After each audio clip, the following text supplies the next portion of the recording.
Well, hello everyone, I'm Adam Papagan. Welcome to another episode of There's a Place, the ASMR talk show, the show that feels good to hear. My collar's a little messed up. I'm trying to look my best in my Planet Hollywood jacket tonight. I got a hot tip today on an estate sale. So, I'm a big thrifter. I'm always going to thrift stores and stuff. But estate sales are kind of like the final frontier for all of that. Because, at the thrift store, somebody's taking the time to go through the good stuff and the bad stuff and pass along the items that they think other people might have use for. They've been sorted through by the store, they've been priced, stuff like that. In a estate sale, you're literally going through a dead person's home, going through their belongings, mostly in the way that they had left them. You're kind of just picking through somebody's, maybe not entire life, but definitely where they were at in their life when it ended. So I'm at this estate sale and I'm going through it. And there's just a bunch of crap. I got this hat, actually. It's Hollywood Park racetrack hat, but just boxes and boxes of Beanie Babies and racetrack memorabilia and kitchenware and all sorts of stuff. So I'm going through it, and I get a nice little pile of some cool stuff. So I go and I collect it, and I'm going to pay for it, and I'm thinking, I'm just going to buy this right now, and it's going to go to my house and sit on a shelf, and someday it'll be part of another estate sale of my junk, me as a dead person, somebody digging through my stuff, getting a kick out of it. Look at how weird it is. So, there's two lessons you could draw from that. Either, stop material possessions are not something you should seek. You can't take it with you. But then the other perspective of it is, complete the cycle. Save the junk so that other junk collectors may enjoy it down the road. So, picked up some cufflinks, picked up the hat, like I said. Pretty good deal. My guest tonight, you have probably seen around the internet or the media as Count Smokula, the Smokesylvanian vampire guy, plays the accordion, pops up, very funny. That's not who we have tonight. Tonight we have the man behind Count Smokula, who's conceived this character, but is, I think, a bit of a character himself. Please welcome Robert Smokey Miles.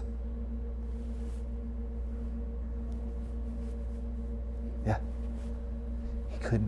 He couldn't hear the introduction because of how softly we talk on the show. So he's coming over here. Hey, how you doing now? Smokey, how you doing? Good. What is Smokey what you go by, or? Yeah, Smokey's Robert? good. Do you like Smokey? I use that professionally. But my name is Robert. Maybe I'll take a vote. Maybe we'll change names. I don't know, but they know me as Smokey. I like Smokey. Yeah. So did the nickname Smokey come before Count Smokula?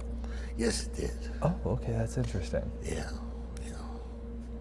So how did let's get all the Count Smokula stuff out of the way. All right. Now, just the top of the show. How would you describe Count Smokula? Who is he? Count Smokula is a 496-year-old undead from Smokesylvania, the land that never was, isn't now, and never will be. He's a talk show host, a singer, a multi-instrumentalist, ventriloquist, and songwriter. He's been around the block a few times. Hosted the Count Smokula Show, the greatest talk show in the world. Wow.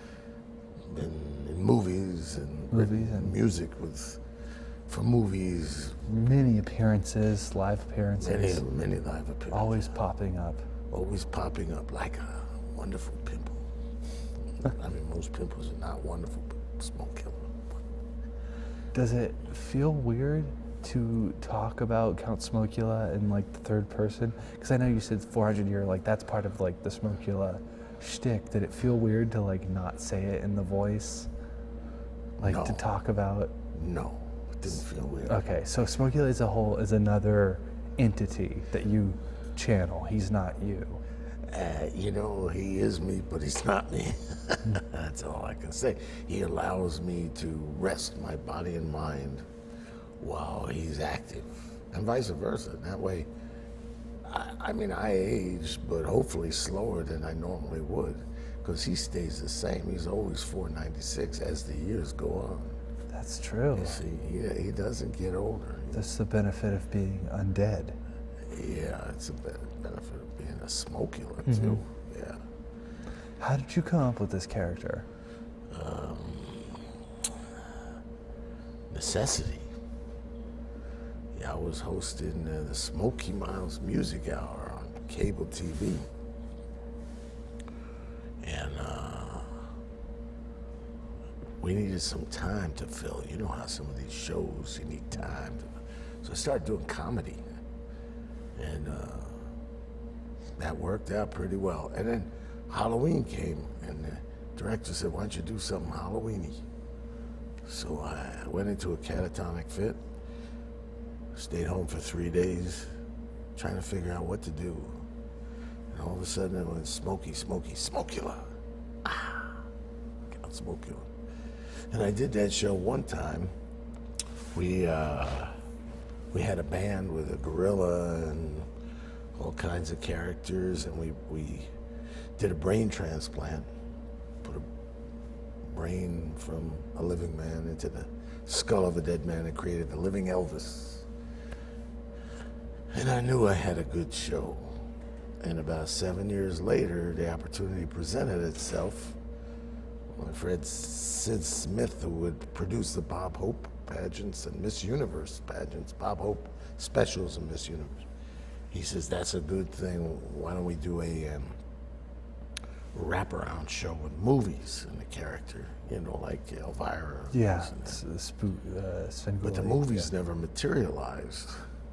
So he put me together with a young lady who was supposedly producing shows, and we just started doing the shows. Called her the Lovely Lily White. I was Count Smokula, and then I got born. And then after a while, she couldn't do those shows anymore, so I had a couple of other co-hostesses. Shelley Michelle, the sensational Shelley Michelle, the delightful Kim Langford, and then the spectacular Susie.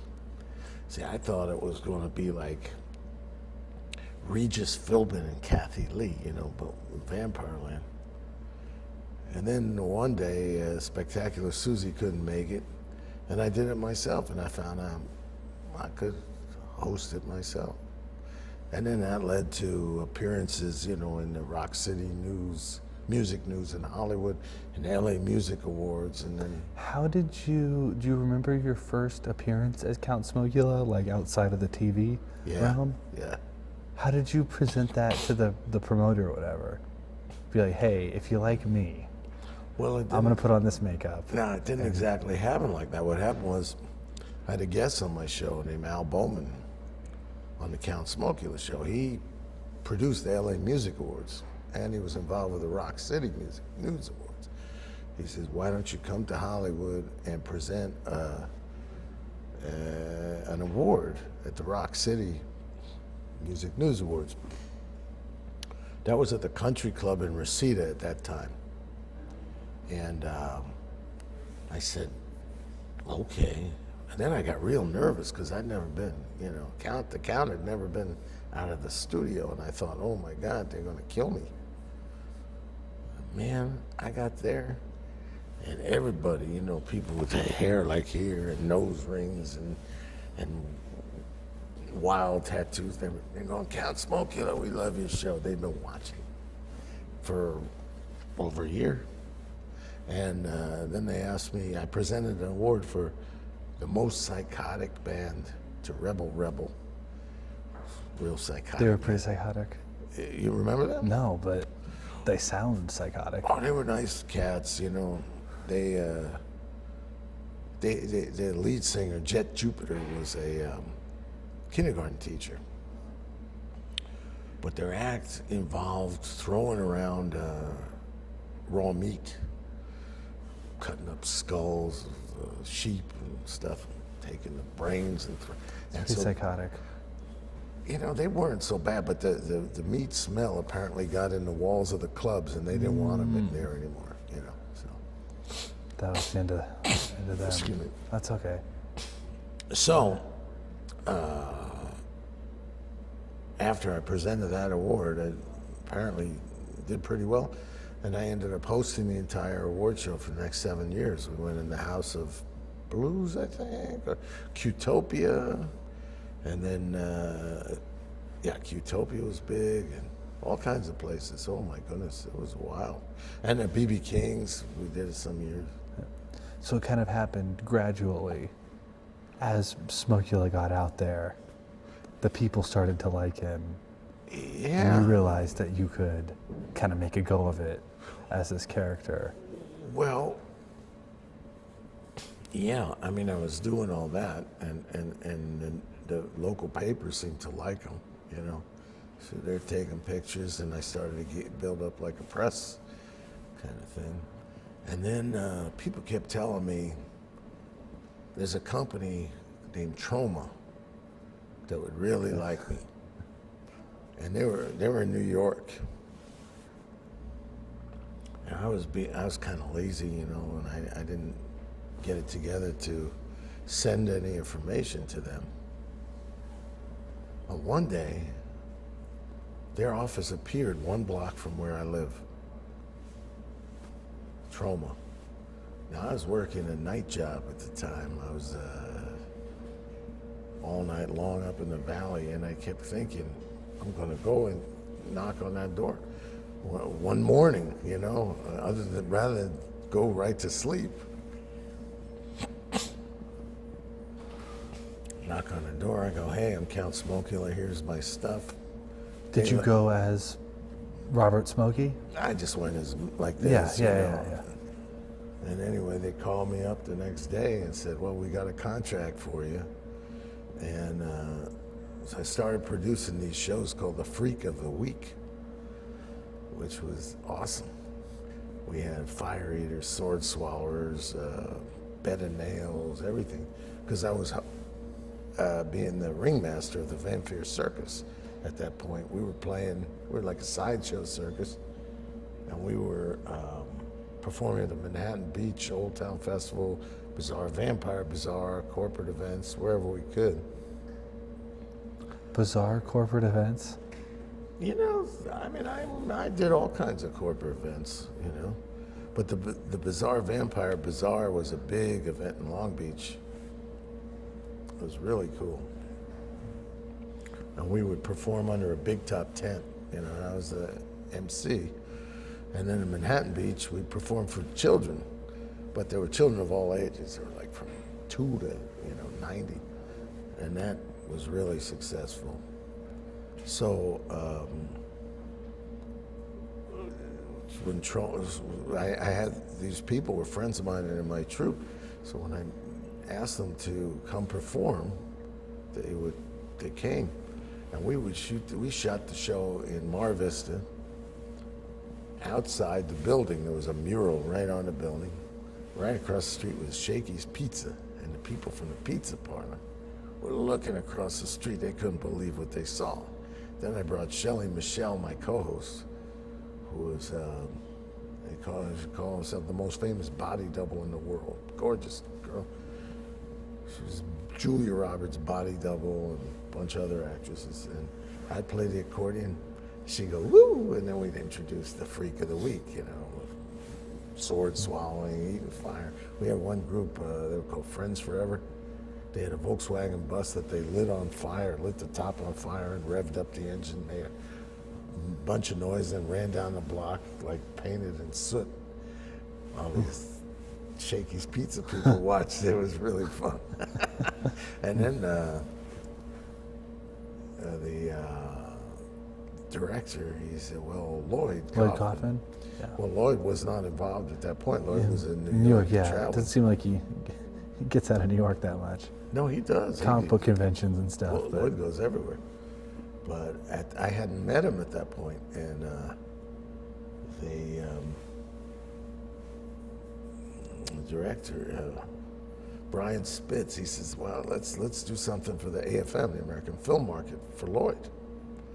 So I put together the gang, band of nails, ladder of blades, fire-eating, sword swallowing, everything, girls in Troma t-shirts jiggling around.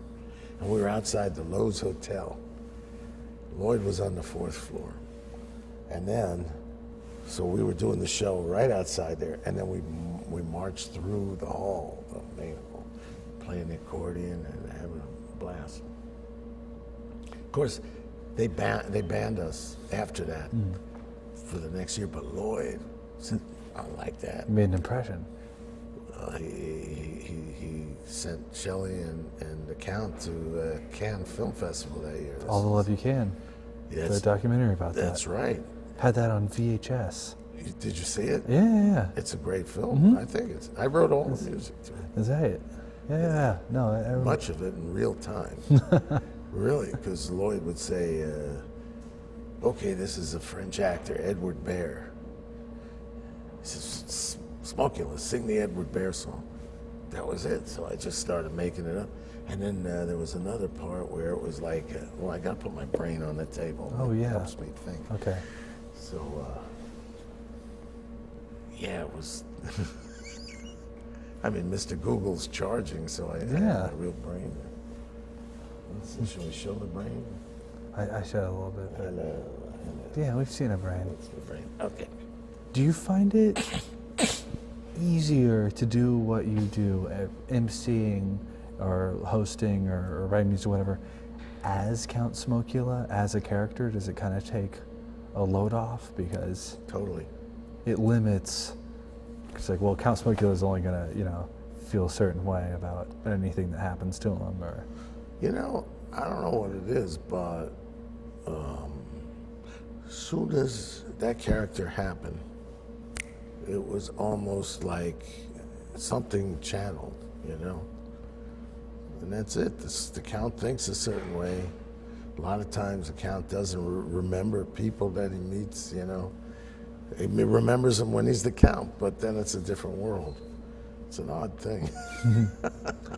Do you feel like, because you had lived, before you came up with Count Smokula, or he came to you, whatever, you had lived a whole life, whatever. Did you feel like your life really truly started when Count Smokula came into the picture? Did you feel like, okay, this is what's been missing? Or what? Yeah, I think in a certain extent. I mean, I did a whole lot of stuff before. But this was like, this is how I can harvest my potential. I didn't even think of it that way. It was basically the smallest thing I could do. I mean, I'm kind of ADD Gemini, So like, I write songs a lot of songs. Some of them serious, some of them are goofy, some, spur of the moment, this and that.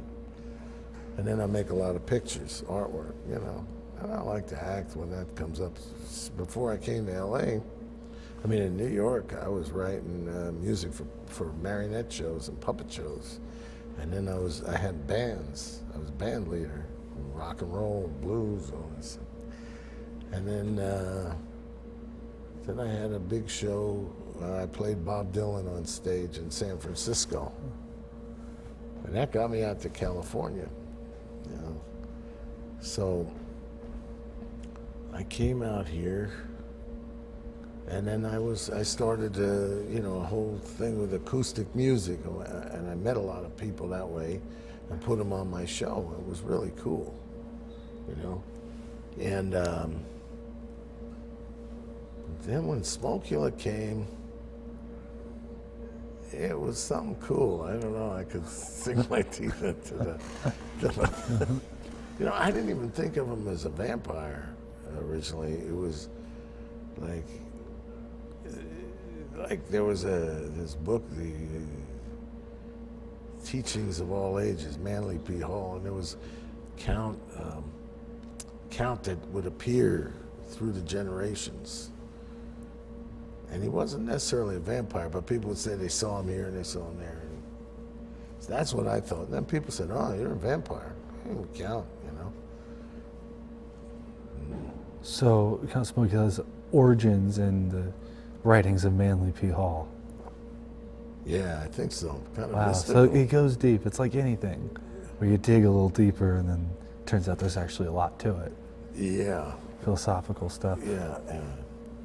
Well, I'm kind of curious about your life as a musician and stuff, because I've noticed a lot of times when a celebrity will die, a famous musician, you'll have a very interesting story about them, meeting them on Facebook. You'll post some little anecdote.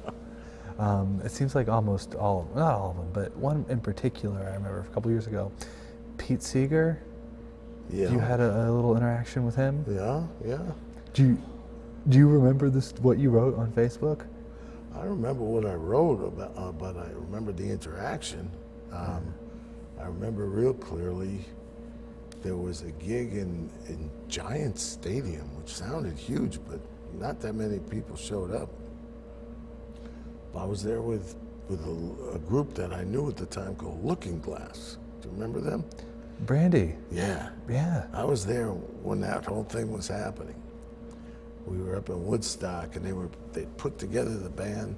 And then I lost touch with them for a few months, and they had this major hit and everything. Somehow, I ended up being with them in Giants Stadium, and Pete Seeger was on the bill. So that's some kind of festival. And we get there, and the first thing Pete did was say, there's garbage everywhere. Let's clean it up. And he went around and picked up the garbage. God bless him. He was the greatest. Yeah, I mean, I love that story. I remember reading it because I'm a Pete Seeger fan. You know, definitely a big figure in American folk music and the revival, and kind of the last of his generation too when he went. But it never occurred to me that like you would just pick up trash. Like that's something that like, you know, you see trash all over the place. You're like, it's so dirty here.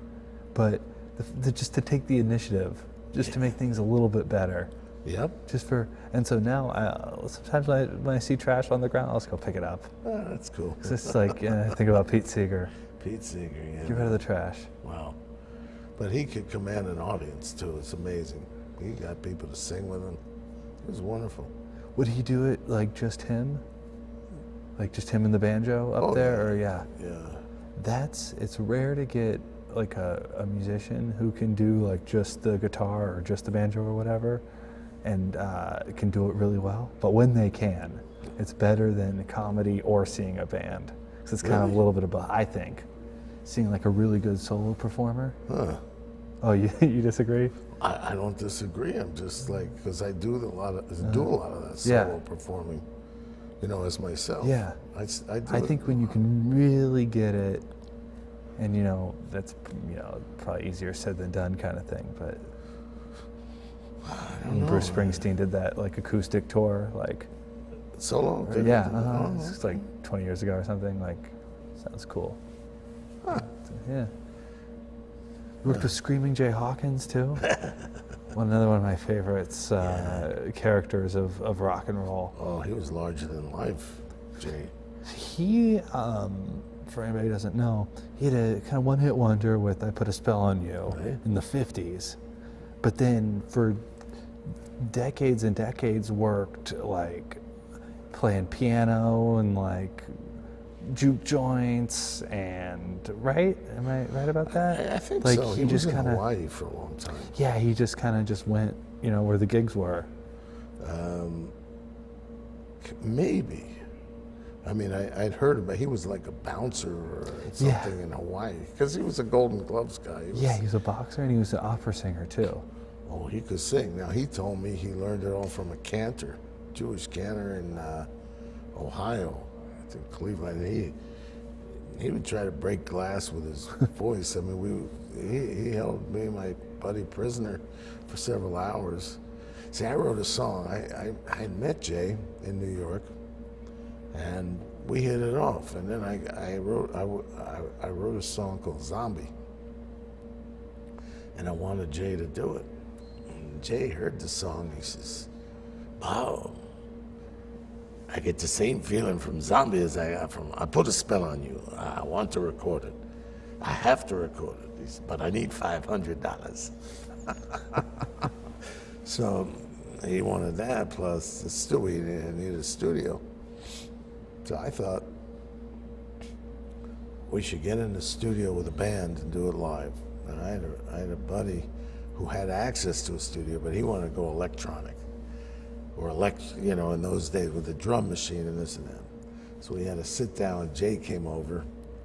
We were in the Greenwich Village, and Jay started to sing, try to break some glass.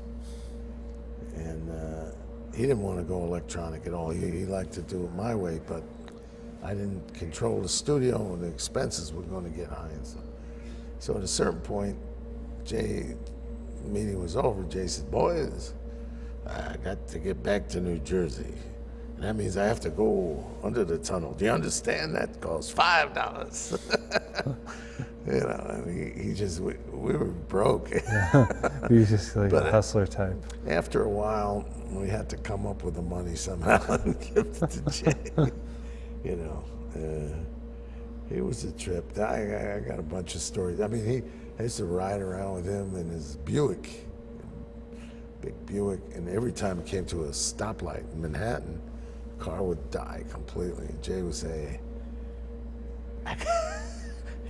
I got to put pepper in the radiator. You got a can of pepper, like the black pepper. Open the door, jump out, pop the hood, throw some pepper in the radiator, jump back in, close the door. His car would start right up until the next light. And then he'd go, I got to put pepper in the radiator. That's how we navigated. So, like, what was your like the first time he hopped out to put the pepper in the radiator? Were you just like, this guy's nuts, this isn't gonna work? Or had he already proved to you that, like, he's tapped into some Screamin Jay knowledge to, like, kind of trust him? It was his car. It was another fella in Nashville. I was working with Otis Blackwell. Oh, who wrote Heartbreak Hotel? No. Otis wrote Don't Be Cruel. Don't Be, right. All Shook Up. Fever. Great Balls of Fire. Yeah. Handyman from Jamestown. Yeah. I mean, Otis, we were partners. He was my producer, and we were trying to get to the airport, and there was a fella named Tiny there. He was about 7 foot tall. He was a pal of Otis's. And he had one of these cars that was like, his trick was potatoes. Like if you put a potato in the radiator, the car would make it to the airport. Well, we got about halfway there, and the potato blew. Steam everywhere. Try yam or something. Maybe that was the problem. Maybe. It's the wrong kind of potato. Yeah. These American cars, I don't know. Yeah, but we made it somehow, just about in the nick of time. Anyway, yeah. You were in a music video for a song by Bob Dylan. Yeah. Maybe one of his most controversial numbers. You think? Must Be Santa Claus. I don't know if it was controversial. That whole album is controversial, I think. Christmas in the Heart. Controversial? People hate it. Really? Yeah, it's one of my favorites. It's every Christmas, I'll put it on. It's him covering like old school Christmas. Yeah, I know. Yeah. I have the album. Yeah, it's good, right? I bought it. It's Frosty fine. the Snowman. Yeah. And like, but Must Be Santa Claus is like a Mitch Miller song or something. Oh, I don't know Mitch Miller. Or a polka song or something. From the 50s. Yeah. There's a band, I forgot the name, Texas. Do you know Texas Tornadoes or something? They did it originally. Okay. and that arrangement, Bob's arrangement is an exact duplicate of that one. Did you get to meet him at all? Yeah, of course. Oh, okay. Well, what do you mean? Well, I don't know if he's, standoffish or, doesn't let, the little people talk to him. I don't know. Well, see, I know Bob since I was a teenager. Oh, okay. I didn't know that. I house sat for him during the summer of the first Woodstock Festival. He asked me to take care of his house. Oh, wow. And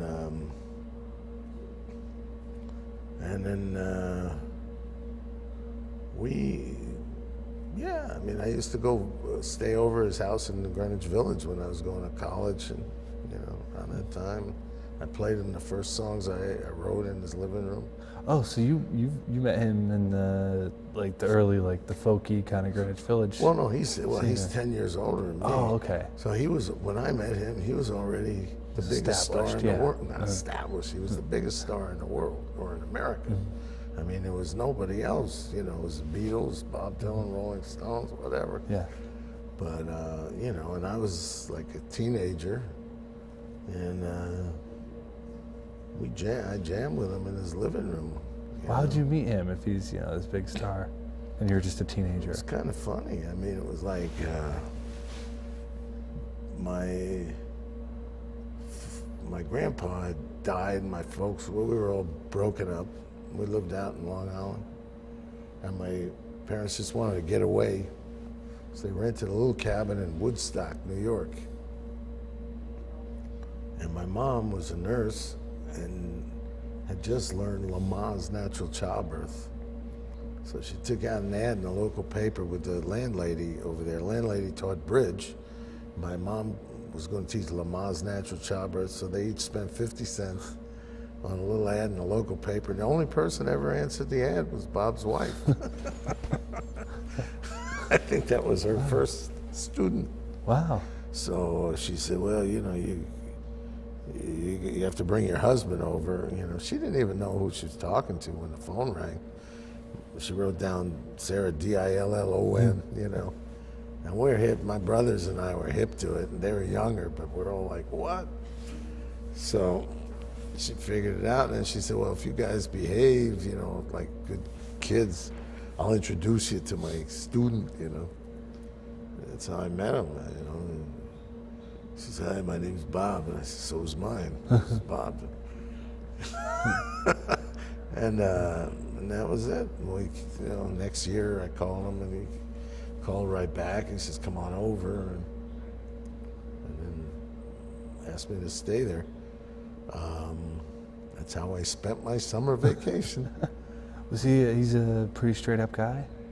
It was fine with me. Because he's got his image of being, not reclusive necessarily, but he'll kind of change his image, or kind of definitely keeps the media at an arm's length or stuff like that. Well, yeah, but just one thing. But there's got to be a personal side to him, obviously. Yeah, I mean, it's not like this public side. And yeah, I mean, if he likes you, trusts you, he's gonna be friendly, But it's hard to be in that position because, he's been really famous since he was like early 20s. Yeah. I mean, really famous. And so he can't really live like that normal a life, although he's managed to kind of chameleonize himself enough that he can slip into certain situations. Well, yeah, remember when he got pulled over a couple years ago or something? And then they didn't believe that it was Bob Dylan. They thought he was just a crazy. I mean, at that time we went to the Ringling Brothers Circus. He took the whole family. We get in the station wagon, went to the Ringling, and we're sitting up right in the front. And the usher comes over. He says, "Aren't you?" My name. He gave another name. I'm not going to say what it is. But the usher says, "Yeah, I thought so." And they came back with a little note. And Bob's reading. He says, "The clowns would like to rap with you." So we went, underneath, and could just wave to the clowns. You were in Japan recently. Yeah. Yeah. Well, you ever been over there before? No. How's that? It seems pretty cool. I liked it. I want to get over there. I want to get over you there. should go, Yeah, yeah. I'm trying to do that. See, it was great for me because my son is working there, and he speaks fluent Japanese. So I just put myself at his mercy, you know. What's your Take son me doing? where you want to go. Doing in Japan? What's that? Sorry, we got a note to keep the volume down. What's your son doing in Japan? Working over there? He's working for the tourist board of one of the prefectures. So he's speaking Japanese, and you're just hanging out.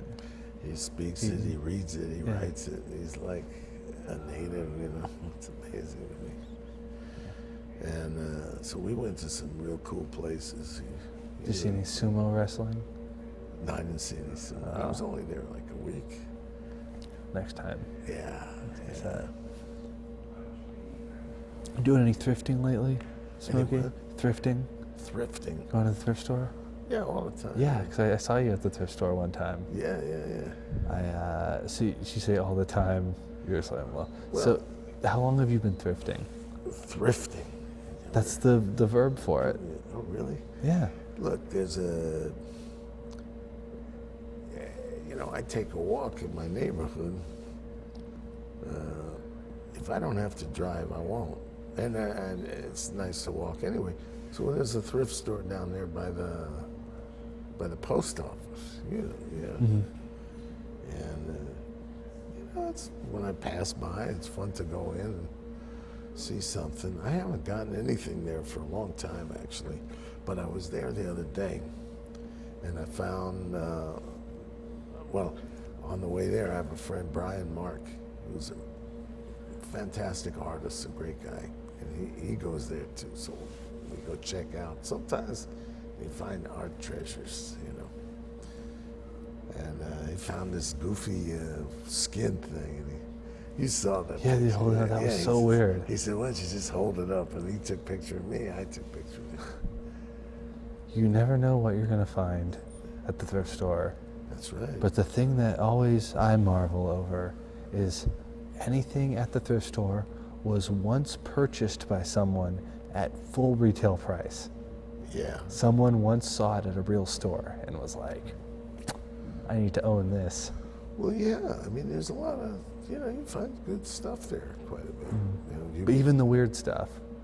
Like that since somebody bought that for a Pier 1 or something, like wherever they sold it. Right. Somebody liked it unironically at one point. Right, absolutely. And then it gets demoted into just being like, oh, let's take a picture of this. How stupid this is. Sad. Well, I mean, you find good clothes there sometimes, unused, beautiful. Yeah. Right. So I feel like we should we started at one place, we kind of bring it back to how we met. Yeah. This public access television. Unbelievable. Talk about the Count Smokula show. Right. So I actually, and this must have been going on 15 years ago, saw you on public, before Trauma, before you were doing anything, before I knew about any of that stuff. I was just, tuned into public access. I know, like, seeing shows like yours and Francine Dancer and stuff is what drew me to public access and starting to do shows like this, but what made you start doing public access television? Just in general? Yeah.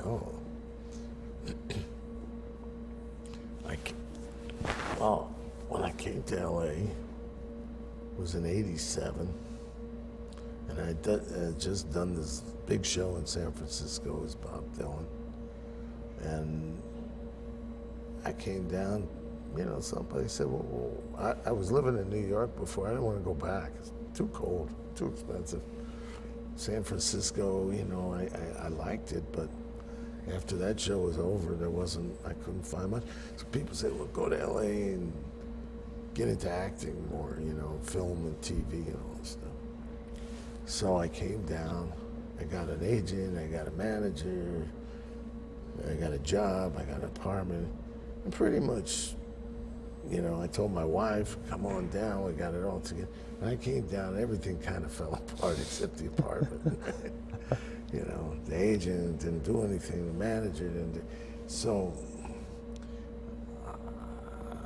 I was twiddling my thumbs going crazy. I said, man, I came down here to do stuff. It's not happening. But I saw public access. I said, what an opportunity. You can do something. So at that time, I was producing a live show called Smokey's Living Room Hoot. It was a hootenanny, like Pete Seeger, but all the local people. I was doing it at a fish place called The Breakaway in Mar Vista, which subsequently, years later, it burnt down, became a kind of an upscale pool hall, and then now it's the fire station. But at that time, it was a real nice fish restaurant, seafood, with a bar room that had a cool stage and a big fish tanks and all this stuff. So it's like a living room. Anyway, I worked to make this show happen, you know, bringing people. And after a few months of like being on the phone, if you remember what they used to have a thing called the telephone, people were talking. Now they just, I heard about that. I read about it in a book. They just text, you know. But I'm calling them, you gotta come down, gotta come down. And after a while, it became a very popular show. Great people coming and playing. And so I called a local public access station. I said, look, we got a scene coming here and going on in here. And I think we can do a show. I want you to see what's going on. So the program director came down, and it was kind of a big deal for me. I didn't, television. I mean, I was just doing live stuff. And I'm playing, and all of a sudden, boom, boom, boom, boom, there's an earthquake. All the lights go out. People holding candles. There's no sound, and I just kept playing. So I called him up the next day. I said, man, I'm really sorry. It wasn't my fault, but I said, maybe you come back and see, He said, are you kidding? He said, you played, the earth shook, you kept on playing. He says, we got to do an unplugged show. And so we started doing this Smokey Miles Music Hour. It was an hour a week in Marina Del Rey, Continental Cablevision at the time. That was awesome. They would do an hour on Mondays, live. It would go out live, and then they would re-air it on Saturdays. People, oh my goodness, great people. Sandy Bull, Bonnie Bramlett, Floyd Dixon, Steve Patt, Don Teschner, who played with Rod Stewart. He was my guitar player too.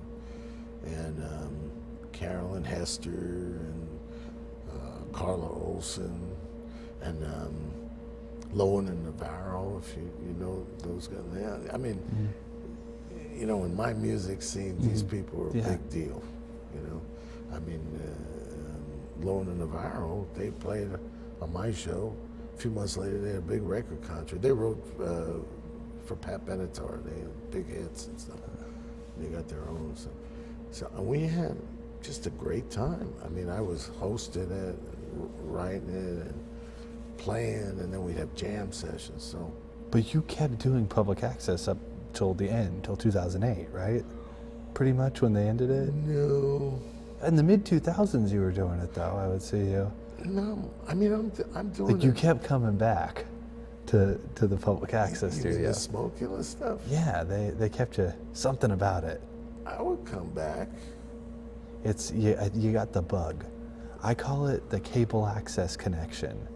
When you get it in your system and you meet other people who are into public access television, it's this spiritual connection you have with someone, just on like a molecular level of like. Yeah, I would say just so. Trying to put broadcast your thoughts out there. You can relate to them. Look, public access was really, and is the, it's like in the land of free speech, that's where you can express yourself. I mean, if you go on a network, somebody's there going, you can't do this, you can't do that. And public access, you can do anything except, well, I mean. There's like 4 or 5 rules.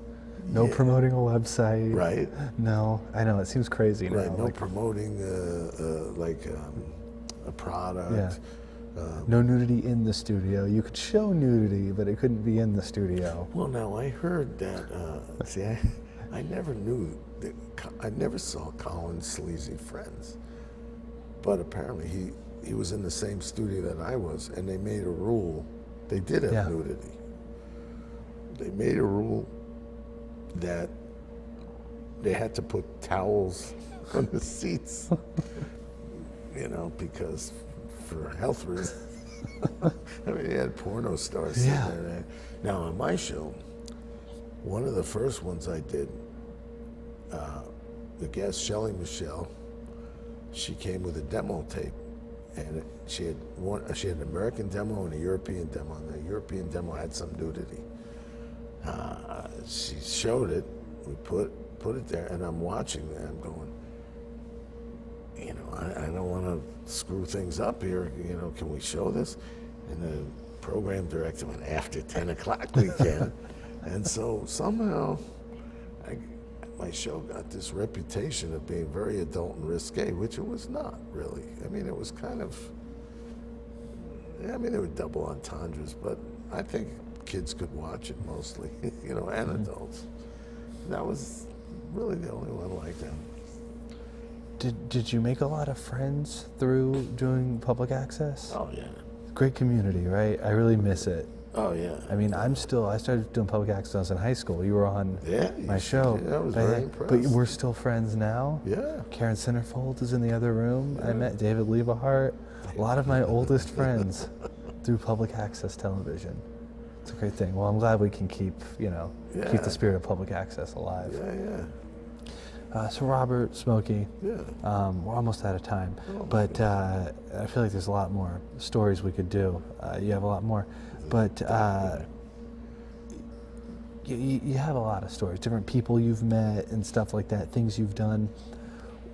What would you say is the trick to the Forrest Gump trick, I guess, having proximity to like all of these cool things that have happened over the years? What do you attribute that to in yourself? Hanging out at Bob Dylan's house, meeting Trauma, like Looking Glass, like that's like a weird like connection to have. Just luck, I guess. I mean, you do your thing. I mean, I don't know. Some of it had to do with performing, when you're performing. Put yourself out there. Yeah, I mean, I'm doing a lot of shows on stages and whatnot, and I had bands, rock band, and I did solo. A lot of the stuff when I started, some of those people became pretty well known, that were Suzanne Vega and Sean Colvin, the Roaches, Steve Forbert, and all these people, The deal in those days was to do your thing, get a record contract. Now it's like everybody's a record company. Mm-hmm. Everybody. Yeah, your phone, that's your recording studio. Yeah. It's amazing. You make, records, you make videos. So, and you just put them out there. So I think right now, YouTube is the greatest public access thing on earth. All you gotta do is kind of easier said than done, but you gotta focus, say, I'm gonna do this, put it out there. Right now, I'm in a series, a web series called The Vamps Next Door, which has nothing to do with Count Smokula. I don't know if you've seen this thing. Yeah, I saw a clip. What's that? Yeah, I saw a clip when I was doing my research. We got about 2 million views or something like that. I gave him the idea. I said, let's do a sitcom vampire. Phil Ramuno, He says, yeah, good idea. And I'm thinking he's thinking of Smokula, you know, because I was telling him all about it. A couple months later, Phil and Laura, Van Scotter at the time when she got married, now she's Conway, Laura Conway, they came up with scripts. And he says, well, it's about the suburban family of vampires. He says, well, I'd like you to play the dad. So I'm going, but that's not Smokey. Who cares, you know? I've been really enjoying it. It's a cool show. They're good people. Cool. Well, Smokey, keep at it, man. You too, Adam. Decades. Hey, you know, we have the cable access connection. That's it. We'll be out there. Yeah. I hope we find ourselves on stage together in another 12 years from now. Beautiful. Anything you want to plug other than like the things you've already plugged? Oh, I can plug, right? Yeah. You want to plug?